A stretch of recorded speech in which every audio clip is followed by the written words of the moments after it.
Madame la mairesse, c'est qui a eu l'idée de créer un budget participatif? Bien, initialement, ça fait 4 ans, dans notre programme là, d'élection, il y avait un conseiller et moi-même qui l'avait inscrit dans notre programmation. Puis, cette idée-là, au début, on en a discuté à la table du conseil, puis ça a été assez facile de convaincre les membres du conseil, puis assez rapide. Sauf qu'on voulait se donner quand même quelques années pour avoir quand même un budget intéressant pour faire le projet. C'est combien votre budget? 100 000 $ qu'on a décidé de mettre dans cette première édition-là du budget participatif pour permettre aux gens d'avoir un grand intérêt à pouvoir s'impliquer là, je vous dirais, dans les activités de la municipalité. Est-ce que les citoyens y ont bien répondu à l'appel de faire des projets? Oui, tout à fait. Puis on s'attendait même à un peu moins de participation, vu que c'était la première fois. Puis le terme budget participatif, on s'est rendu compte que les gens le saisissaient un petit peu moins bien, dans le sens que c'était un budget. C'était pas tout à fait clair dans la communication que c'était un budget qui leur appartenait pour nous monter un projet. Puis tranquillement, on a mieux préparé nos communications pour bien démystifier tout ça. Puis on a eu 11 projets qui ont été présentés à la municipalité. Ça a été au-delà de ce qu'on pouvait estimer ou espérer pour un premier budget participatif. Et sur les 11 projets, combien vous en avez sélectionné que les gens peuvent voter? C'est 5 projets qui ont été retenus là, pour être au vote, parce que quand on dépose un projet, il faut que le projet se réalise dans l'année suivante. Okay. Ce qui fait que si on avait besoin des demandes des certificats au niveau de l'environnement ou des demandes au niveau de la zone agricole, ça pouvait retarder l'aboutissement du projet. Okay. Fait qu'il y avait certaines normes ou des règles municipales qu'il fallait s'assurer de respecter. Dans les projets, là, il y a les jeux d'eau pour les jeunes enfants à la plage de la rivière. Oui. Au sentier de la Halte, il y a un projet qui est d'asphalter le sentier pour pouvoir donner accès aux personnes à mobilité réduite.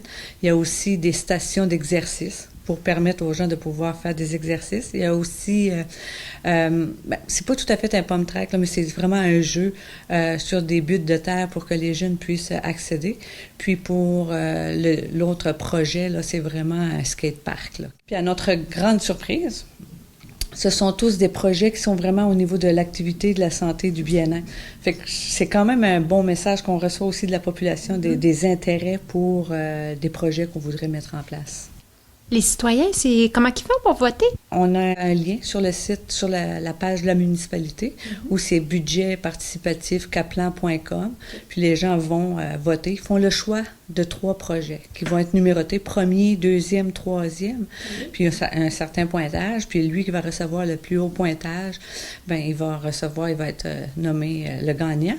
Puis les gens peuvent aussi se présenter à la municipalité, recevoir un formulaire papier pour pouvoir le compléter, puis que le vote soit quand même inscrit sans passer sur une plateforme là, informatique. Le projet gagnant, ça va être à la prochaine séance du conseil municipal, qui serait celle du 2 décembre. En 2025, ça va être votre 150e anniversaire de la municipalité de Caplan? Oui, ça aussi, ça va être une belle année pour la municipalité de souligner les 150 ans. Là, on a une belle programmation qui se prépare. On travaille là-dessus, ça fait déjà un certain temps, là, mais ça se concrétise, là, tout ça. Là. Fait qu'on va avoir assurément 3 moments forts dans la programmation, puis d'autres activités qui vont venir se greffer, là, qui vont être aussi intéressantes. Là. Vous allez avoir une cérémonie d'ouverture pour votre 150e? Oui, tout à fait. On a décidé là, de faire ce lancement-là, de rencontrer les gens. Puis ça fait partie des moments forts qu'on nomme, là, une cérémonie d'ouverture, de dire, on commence les fêtes du 150e à Caplan, puis d'avoir une programmation un petit peu plus précise pour les gens, pour vraiment les intéresser, puis à s'intégrer, puis à donner du bénévolat s'ils veulent. On va tout le temps en vouloir puis en bénéficier. Là. Mais c'est vraiment là, de partir les festivités pour l'année 2025. S'il y a des citoyens qui seraient intéressés à donner leur nom pour du bénévolat, est-ce qu'ils font ça à l'hôtel de ville? Oui, ils peuvent s'adresser à l'hôtel de ville. Puis on a aussi une chargée du projet là, qui est sur Cathy Brière, qui est la responsable au niveau de la mise en place du 150e, fait que c'est sûr qu'elle va trouver une place pour une personne intéressée à faire une activité là, dans la communauté. Merci beaucoup. Ça me fait plaisir. Merci.